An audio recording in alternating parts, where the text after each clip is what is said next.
अस्सलाम वालेकुम दोस्तों, नदीम अहमद हाजिर है अपने नए व्लॉग खट्टी मीठी बातों में। दोस्तों, जैसा कि मैंने आपसे वादा किया था कि मैं अपना दूसरा व्लॉग जो करूँगा इसमें हम ये बात करेंगे कि अब जबकि इलेक्शन मुहिम बंद हो चुकी है और जो 7 तारीख़ को खामोशी रहेगी, पोलिंग के इंतज़ामात होंगे, तो उस वक्त तक की जो सूरत हाल वो क्या हुई है। जैसा कि मैंने पहले अपने पिछले व्लॉग्स में कहा था कि कौमी असम्बली की इस वक्त जो सीटें हैं वो 266 हैं जिन पर डायरेक्ट मुकाबला है। उसमें से 3 इस्लामाबाद की हैं, 141 पंजाब की हैं, 61 सीट्स जो हैं वो सूबा सिंध की हैं और उनमें 61 में से भी 37 सीट्स जो हैं वो इंटीरियर सिंध की हैं और 22 सीट्स कराची की और 3 सीट्स हैदराबाद की, तो मिला के बन गई 61। 45 सीट्स जो हैं वो KPK की हैं क्योंकि अब फाटा को उसमें मर्ज कर दिया गया है और बलूचिस्तान की 16 सीट्स हैं। बाकी रिज़र्व सीट्स हैं, लेकिन ये जो जिन पे मुकाबला हो रहा है वो 266 हैं। आज की सूरत हाल या अभी की सूरत हाल क्या है? सूरत हाल तो वही है जो कि पहले दिन से थी। अब हो क्या रहा है कि इस वक्त PTI जो है उसका सिंबल भी नहीं है, कुछ भी नहीं है, उसको काम भी करने नहीं दिया जा रहा। नतीजा क्या है कि वो आज़ाद पैनल लड़ा रहे हैं और उसमें से भी वो लोग जो लोग अपने मुक़्तदरा या एस्टेब्लिशमेंट से बातचीत कर चुके हैं तो उनको तो अपनी कैंपेन चलाने की इजाज़त है, लेकिन बाकी लोगों के लिए बड़ी मुश्किलात हैं। या तो उनको कैंपेन की इजाज़त नहीं है, उनको आने जाने की इजाज़त नहीं है, उनको छोटे छोटे जलसे जुलूस की इजाज़त नहीं थी, कॉर्नर मीटिंग्स की इजाज़त नहीं थी, क्या फिर किसी के साथ कोई मसला है, किसी का गैस स्टेशन बंद पड़ा है, किसी की फैक्ट्री बंद है, किसी का कोई और मसाइल इस तरह खड़े कर दिए गए हैं कि वो कैंपेन पे तवज्जो ही ना दे सकें। और कुछ लोग जो है जेल से भी लड़ रहे हैं, वो जेल के अंदर हैं, कुछ लोग अंडरग्राउंड हैं। तो ये है वो सूरत हाल। इसी तरह MKM लंदन जो है उनके जो ग्रुप है वफा परस्त, उनका भी यही है कि वो लोग, कुछ लोग अरेस्ट हैं, कुछ लोग जो हैं उनको अरेस्ट कर लिया गया है, कुछ लोग अंडरग्राउंड हैं, कुछ टाइम उनके पास नहीं है, कैंपिंग की इजाज़त नहीं है, क्रैकडाउन हो रहा है। इन तमाम सूरत हाल में ये कहना है कि इलेक्शन किस टाइप के होंगे ये तो आपको और हमें सबको पता है कि इलेक्शंस यहाँ पर तो क्या होते हैं, बस वो सिलेक्शन ही हम कह सकते हैं कि पहले से डिसाइड हो जाता है, सीटें डिस्ट्रीब्यूट हो जाती हैं। अगर उसके अंदर कोई प्रॉब्लम आए कि जो चीज़ें जिस तरह असाइन की गई थी अकॉर्डिंग टू डेट सिचुएशन नहीं हो रही, तो फिर प्लान B आता है, प्लान C आता है और प्लान D आता है। बहरहाल मुस्बत मतलूबा नताइज हासिल कर लिए जाते हैं। तो ये तो है वो सूरत हाल। बहरहाल जैसा भी है, लूड़ी लंगली जैसी भी जमहूरियत है, ये बहुत ज़रूरी है कि जमहूरियत है, जमहूरियत होनी चाहिए, क्योंकि इसी तरह मुसलसल इंतखाबात होते रहें तो आहिस्ता आहिस्ता आहिस्ता करके हालात बेहतर से बेहतर होते चले जाते हैं। और ये नहीं कि PTI पे कोई बुरा वक्त आया है, क्योंकि ये हर पार्टी के साथ हो चुका है। पीपल्स पार्टी के साथ बहुत बुरा वक्त गुजरा। पीपल्स पार्टी भुट्टो साहब की फांसी से लेके और उसके बाद तक क्या क्या उनके साथ हुआ, कोड़े लगे, जेल गए, फांसियाँ हुई, बहुत सूरत हाल संगीन रही। उसके बाद रोपोश कह रहा हूँ, बाहर जाना पड़ा, जिला वतन होना पड़ा बेनज़ीर वगैरह को, और उसके बाद फिर वो जिला वतन होने के बाद जब आई तो तब भी कंप्रोमाइज़ करके आई। तमाम बड़ी मिनिस्ट्रीज़ वगैरह जो हैं वो उनको देनी पड़ी मुक़्तदरा को। तो बहरहाल ये भी नवाज़ साहब आए, कई दफ़ा गए आए और इमरान साहब के साथ ही हो रहा है। तो ये अच्छा है कि उनकी पार्टी कुंदन बन रही है, एक मरहले से गुजर रही है, क्योंकि ये इंतखाबी पार्टियां जो होती हैं ना, इनको थोड़ा बहुत नज़रियाती बनने के लिए ज़रूरी है कि उन पर कुछ थोड़ा ऐसा वक्त आए ताकि ये कुछ नज़रियाती भी हो जाएं लोग उनके, वरना तो सब इब्नुल वक्त लोग ही होते हैं जो बस वो पंछी आते हैं और अपने मफादात के साथ फ़ायदा उठाते हैं उड़ जाते हैं। तो ये एक किस्म के लिए आपका एक समझो एक आपको सबक मिल रहा है और आप कुंदन बन रहे हैं। अब भट्टी में पक रहे हैं, भट्टी में पक के कुंदन बन जाएंगे। तो ये अब रिज़ल्ट की बात होती है तो देखिए जो सूरत हाल ऑन ग्राउंड उस वक्त तक जो थी, जिन लोगों ने भी वहाँ पे जाके फिज़िकली तमाम हलकों का दौरा किया, सर्वे किए, देखा, उससे तो ये था जो मैंने पहले भी प्रेडिक्शन थी जिस पे मैं आज भी कायम हूँ कि अगर थोड़ी भी इम्पार्शियलिटी दिखाई जाती है तो नवाज़ शरीफ मैक्सिमम 80 से 82 सीट ले सकते हैं पूरे पाकिस्तान से, क्योंकि उनकी मेजर तो पंजाब में ही है। पंजाब के बाद उनके पास सूबे सरहद में ज़्यादा सीटें नहीं है, सिर्फ हज़ारा डिस्ट्रिक्ट में, वहाँ पे भी मानसेरा में वो बुरी तरह हार रहे हैं अगर कोई चमत्कार ना कर दिया जाए। तो इसी तरीके से 4-5 सीटें उनको सूबे सरहद से मुश्किल मिल सकती हैं, बलूचिस्तान से 3-4 सीटें उनको मिल सकती हैं और सिंध से 2-3 सीटें उनको दो भी नहीं मिल सकती, हार्डली 2 समझ लें, 1-2। तो ये टोटल है। इस्लामाबाद से 2 सीटें वो निकाल सकते हैं। तो ये सब मिला के देखा जाए तो उनके पास 80, 82, 83 ये सीट्स बनती हैं, इससे ज़्यादा नहीं बनती।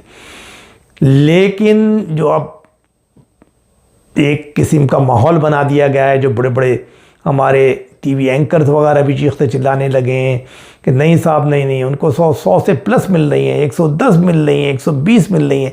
तो वो डेफिनेटली ऐसा माहौल बना दिया गया है कि अगर कोई चमत्कार करके उनको दिला भी दी जाए तो लोगों को यकीन आ जाए कि नहीं यार वाकई माहौल बन गया था, लोगों ने वोट डाला है। और फिर एक नई कहानी भी शुरू कर दी गई है कि भाई वो पोलिंग का अगर जो है वो कितने लोग वोट डालने आते हैं, वो टर्न आउट बहुत ज़रूरी है, टर्न आउट कम हो गया तो फिर जो है वो तो नून लीग है। भाई ऐसे कैसे हो सकता है? टर्न आउट जो है वो तो माहौल पे है ना, कितना अच्छा साफ सुथरा माहौल आप बनाते हैं, लोगों को सांस की इजाज़त है, लोग जा सकते हैं, वोट कास्ट करते हैं तो डेफिनेटली वोट ज़्यादा पड़ेगा। और इतना तो पंजाब में पड़ता ही रहा है। पंजाब में जो इलाके शहरी इलाकों में 50+ का पड़ता है और परसेंटेज, और वहाँ पर जो थोड़े से मज़ाफ़ाती इलाके हैं वहाँ पे जाके उनका जो है तकरीबन 60 to 70%, 65 वगैरह ईज़िली पड़ जाता है। तो ये इतनी बात नहीं है, लेकिन बस वो ये है कि ना कि वो एक जगलरी, नहीं वोट अगर टर्न आउट कम हो गया तो ये होगा, वो होगा, अला होगा, भला होगा। भाई क्या होगा? तो बात ये है कि नताइज अलबत्ता मुस्बत आने चाहिए। तो वो किस तरह आएंगे? तो वो डेफिनेटली तरीका अडाप्ट किया जाएगा। तो अब ये चीखना शुरू कर दिया गया है कि नहीं साहब जो है वो इनको 115, 110 और हो सकता है 120 सीटें भी ओवरऑल पाकिस्तान से मिल जाएं, प्लस MQM की जो 14-15 सीटें तश्तरी में दी जाएंगी वो मिलके इनकी बड़े आराम से हुकूमत बन जाएगी। लिहाजा इनको ज़रूरत नहीं पड़ेगी कि छोटी छोटी पार्टियों के पीछे घूमें फिरें। लेकिन आप कुछ कह नहीं सकते। अगर सही तरीके से हुआ तो मेरा ख्याल है कि इनको जो है ना टोटल सीटें 82 वगैरह 83 वगैरह मिलती हैं, इससे ज़्यादा नहीं मिलती। बाकी रही पीस पार्टी, उसको सिंध के अंदर अगर 30-31 सीटें मिल जाती हैं, 5-6 सीटें वो लूज़ भी कर जाते हैं 37 में से। कराची में जैसे पहले 6 थी, अगर हल्का बंदी वगैरह चेंज की हैं तो 8 मिल जाती हैं। वो तो खैर 12-13 की आवाज़ लगा रहे हैं, लेकिन ये मिल जाती हैं। और प्लस उनको सूबे सरहद से 3-4 मिल जाती हैं, KPK से, और बलूचिस्तान से 4-5 मिल जाती है। तो टोटल उनका भी यही है कि वो 55-60 के दरमियान चले जाते। PTI को मैंने 65 कहा था कि उनकी हिमायत याफ्ता। अब लोग कह रहे हैं कि नहीं जी उनको 30, 35, 40 से ज़्यादा नहीं मिलेंगी। तो आई डोंट नो, क्योंकि सुबह KPK में ही उनके कम से कम जब 45 हैं तो आई डोंट नो कि जहाँ इतनी सपोर्ट है उनकी, तो उनको मेरे ख्याल में कम से कम जो है ना उनको वहाँ से 20 सीटें तो मिलनी चाहिए। और उसके बाद फिर ज़ाहिर पंजाब है, पंजाब में 40 तो मिलनी चाहिए। यार इतना भी जुल्म ना करो कि 140 में से उनको 40 भी ना मिले। ख्वाजा आसिफ हार रहे हैं अगर फिर इलेक्शन हुआ डार की अम्मी से, ठीक है। इसी तरीके से साद रफ़ीक हार रहे हैं लाहौर से अगर कोई चमत्कार ना हो जाए।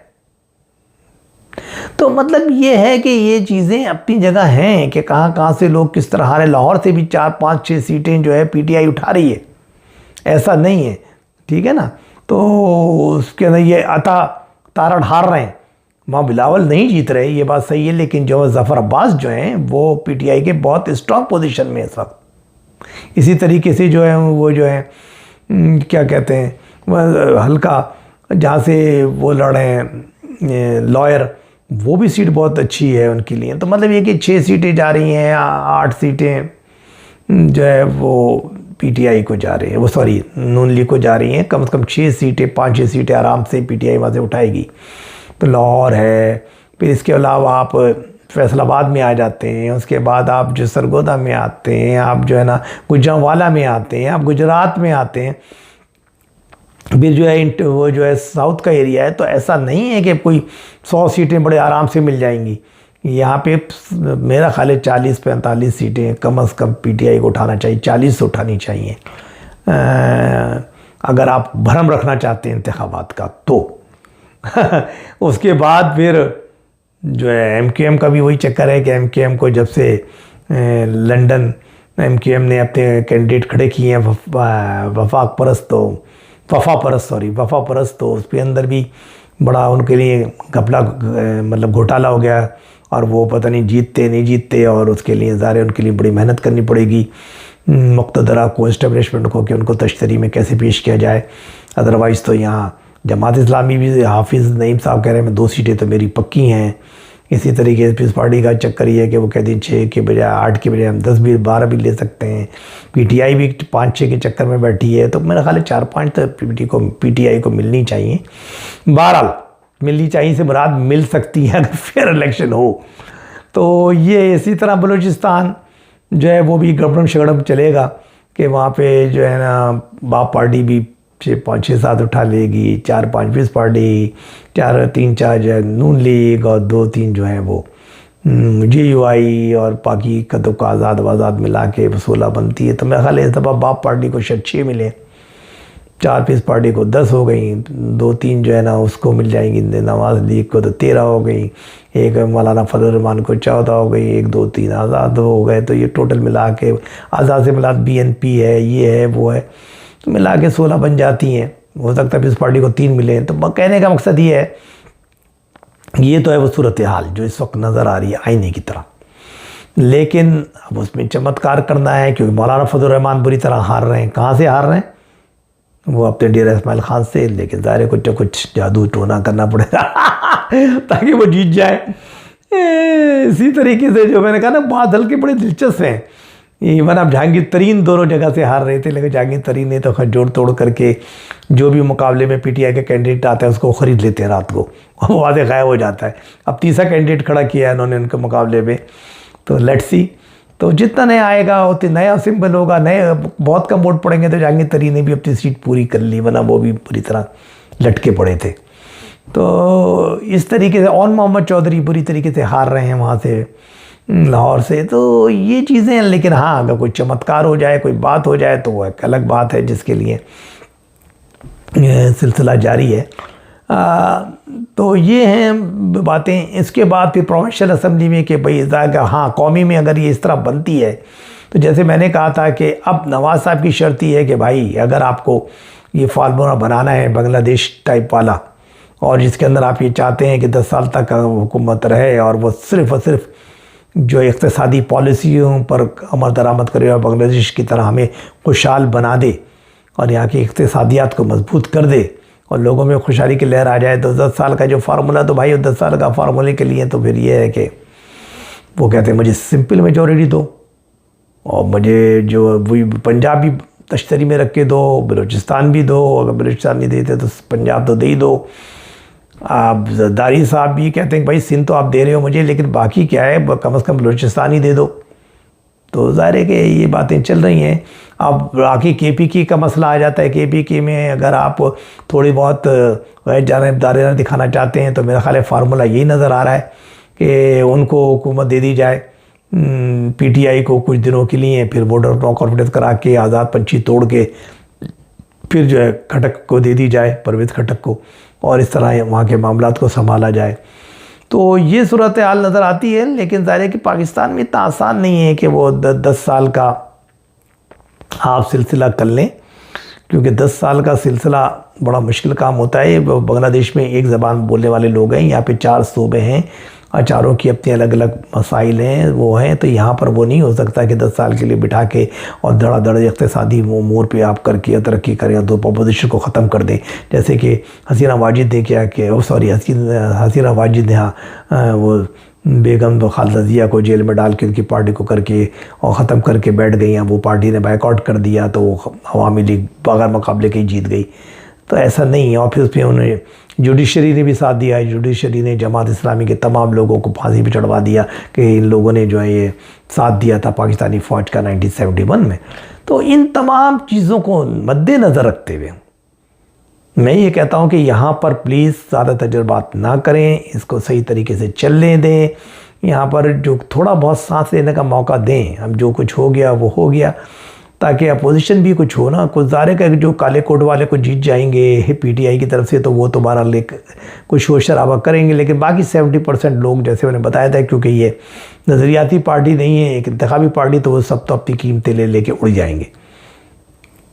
और नतीजा फिर वही होगा कि एक अपोजिशन बनेगी, बिलावल साहब की फ्रेंडली अपोजिशन, वो चलती रहेगी। अब जरदारी साहब को सिर्फ क्योंकि सिर मिल रहा है तो वो काफ़ी बार्गेन करना चाहते हैं, वो बलूचिस्तान लेना चाहते हैं, वो सेनेट का चेयरमैन लेना चाहते हैं, वो सदर पाकिस्तान की बात कर रहे हैं, कोई बहुत सारी चीज़ें वो लेना चाहते हैं कि भाई अगर नवाज़ लीग को 10 साल के लिए बिठाना है तो भैया हमें भी तो कुछ चाहिए। तो ये वो सूरत हाल है। और फिर सबसे बड़ी बात है कि बड़े बड़े सियासी पंडित ये कह रहे हैं कि भाई जाने वाली हुकूमत जो है ना, ये तो सब कागज़ पर है, हकीकी और ज़मीनी मसाइल और हक़ाइक़ इतने तल्ख़ हैं कि ये हुकूमत आने वाली 2 साल भी चल जाए तो बड़ी बात है। तो इस बारे में बात करेंगे। मेरा दूसरा वाला जो है व्लॉग देखना नहीं भूलिएगा, वो करीब आने वाला है, जिसके अंदर हम बताएंगे कि भाई ये हुकूमत कितने दिन चलनी है। ये सवाल मुझसे बहुत लोगों ने किया है कि ये बताएं कि ये आने वाली हुकूमत 2 साल चलेगी, 1.5 साल चलेगी, 3 साल चलेगी, क्या होगा और उसका सिनेरियो क्यों बनेगा। तो इंशाल्लाह उस पर तफसीली आपसे बात करेंगे। जब तक कि इजाज़त दीजिए, जाते जाते रिक्वेस्ट करूँगा कि मेरे चैनल खट्टी मीठी बातों को प्लीज़ सब्सक्राइब कीजिए और मुझे दुआ में याद रखें। अपने कमेंट्स भेजिए, आपके कमेंट्स से मुझे बहुत अच्छा लगता है, वो काफ़ी मालूमात मिलती है। सवालात भी कीजिए। और जैसे मैंने कहा था कि हमारा लाइव शो भी हम करेंगे, उसका टाइम का अनाउंस करेंगे, तो इंशाल्लाह उस पर भी बात होगी। जब तक इजाज़त दीजिए, अल्लाह हाफिज़।